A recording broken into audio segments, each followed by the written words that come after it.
Hi guys, Dr. Dan Nightingale here, your clinical dementia specialist.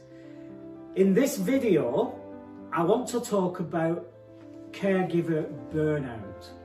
It's massive and it should be of interest to everybody who is supporting somebody with a neurocognitive or a neurological disorder. It should be important and relevant to all doctors and professionals that are supporting those caregivers and supporting the patient too. Caregiver burnout can be avoided. It's not a necessity. It's not something that we have to aspire to or achieve. Caregiver stress is detrimental to everybody's health and well-being. So one of the best ways that I find with my patients and their families in reducing, avoiding even caregiver stress and caregiver burnout is through remembering that you are you. So let's say it's Lynn. Lynn, first and foremost, before anything else, is Lynn. Her personality, she has needs, she has psychological needs, physiological needs, and they must never be put on the back burner. They must never be put as not important, because the only way to remain as strong and healthy physiologically and psychologically as possible when you are supporting somebody on that journey is to maintain your own health and well-being, to eat properly, to exercise properly, to do your thing. So remember, you are an individual. As Carl Jung said, you're a unique, dynamic, ever-changing self. And that's what I want you to remember all the time. Write it down if you have to. Pin a note on the refrigerator or somewhere where you see regularly. I am a unique, dynamic, ever-changing self. So first and foremost, you are Lynn. Secondly, you are a parent if you have children, whether they are small children or grown children. That's your second thing, you're a parent. Thirdly, you are a wife or a husband or a son or a daughter of that individual that you are supporting. And finally, you must remember that the last part of who you are is that caregiver part. I don't want you to think about having a caregiver role, but having a supportive role, supporting your family member, whether it's husband, wife, son, daughter, or grandma, granddad, whoever it may be, a supporting role. Because remember, this is a movie, and the person who is living with the neurocognitive neurological disorder is the hero of the movie. They're the star. And the rest of us are co-stars supporting that journey. And we don't neglect ourselves, ever. We can't afford to neglect ourselves. Supporting somebody through a journey of neurological change, and neurocognitive change, is stressful. We know it's stressful, and the stress aspect of it is not something that can be avoided, but it can be minimized as much as possible by going to do your thing, taking time out to do some yoga, to do some meditation, to go swimming, to go to the gym, to go and hang out with friends and have lunch with friends, to play golf, to do the things that you like to do. I don't want you to stop doing them, because the moment you stop doing them and slip into a permanent, long-term caregiver role, you are impacting on your health from that moment on. So remember to look after yourself, and remember to take time out. And now I know that many people can say and will say, but I don't find time to do that. I can't do that because of doing this. It is human nature to find reasons not to do something than it is to find reasons to do something. So if you turn that around and change your mindset and remind yourself, yeah, it is easy to just go and do something for myself. Sit outside in the garden, have a cup of tea, listen to the birds. You know, we are, in today's society, whether we're supporting somebody through their journey or not, we're always very busy and we're always doing. It's all about doing. Never stop for a breath. We have to stop for a breath. We have to just be. And your physiology can handle just being. And it can have such a positive impact if you do 10 minutes of just being. 10 minutes of laying with the dog. 10 minutes of sitting outside in the garden listening to the birds. Having a coffee, having a cup of tea. Just being with yourself. And of course, getting away from the situation is so important. So just remember, there are ways in which you can reduce your stress levels, you can minimize the risk of burnout, and you can improve your own physiology. And if you're helping your husband, wife, son, daughter, grandma, granddad, whoever it might be, through this journey, then do it with them. Do some vagus nerve breathing. Here's a technique.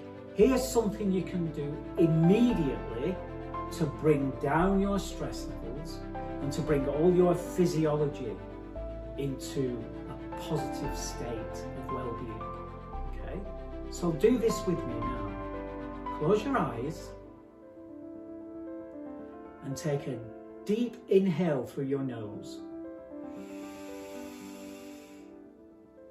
Now hold it for a few seconds and slowly breathe out through your mouth. And do that 5 times. Inhale through your nose.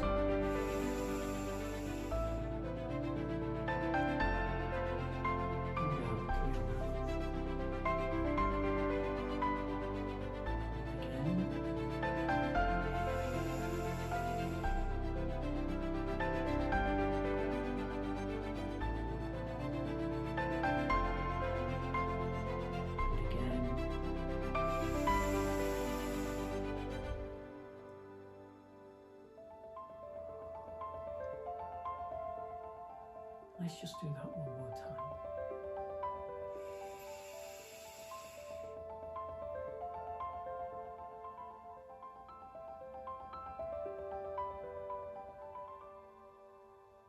Now open your eyes and you'll find yourself in a little bit more of a relaxed state. And that's because you've just stimulated your vagus nerve. Your vagus nerve is so important to be activated. And that is one of the best ways to activate it, to stimulate it. Vagus nerve runs, it's one of the set of nerves that runs from your brain down through your body and reaches out to various organs.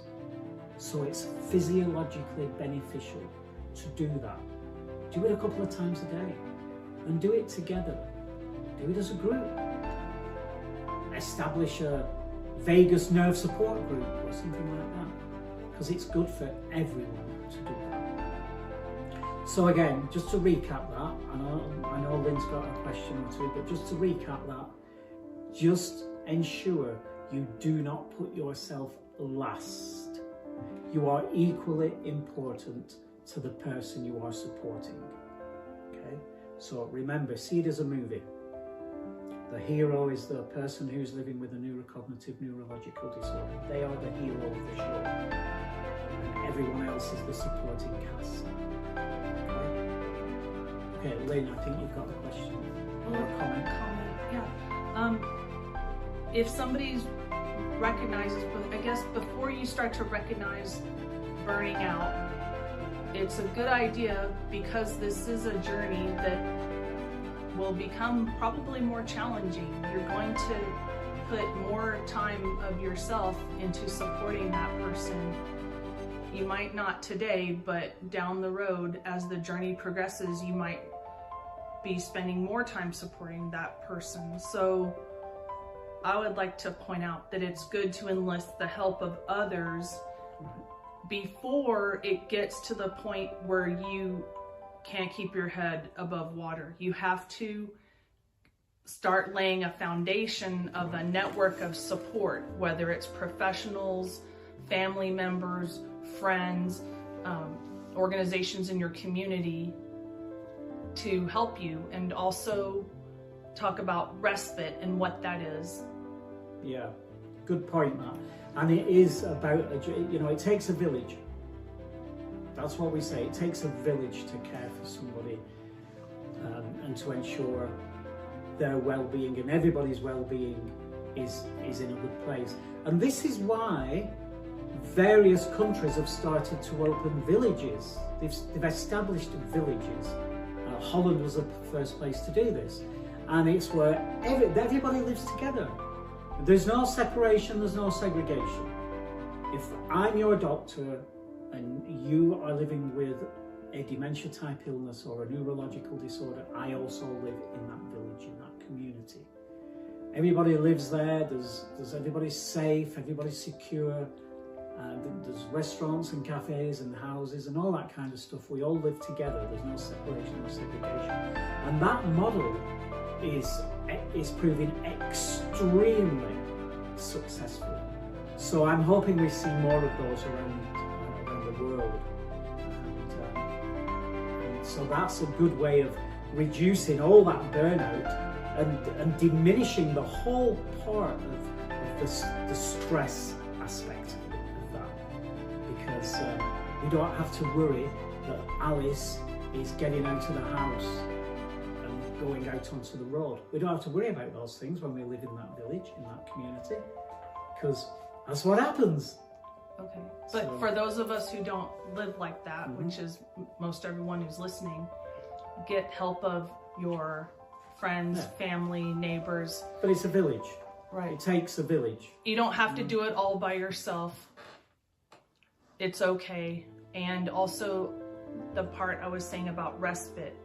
You may not know this, but there's things like adult daycare that's available in your community. If you look into that, some types of nursing homes will allow your loved one to stay there for a week or two if you need to attend something or take a vacation or take a break where your loved one can be safe and secure and well looked after so that you can get a break. So there you go. Thank you, Lynn. To summarize that again, remember you are important. Remember your own needs must be met. Physiological, psychological, emotional needs all need to be met, and you are equally important. And look after yourself. And remember, we are always here. We are here for everybody who needs to talk, who needs to ask questions, who needs to tap into our expertise.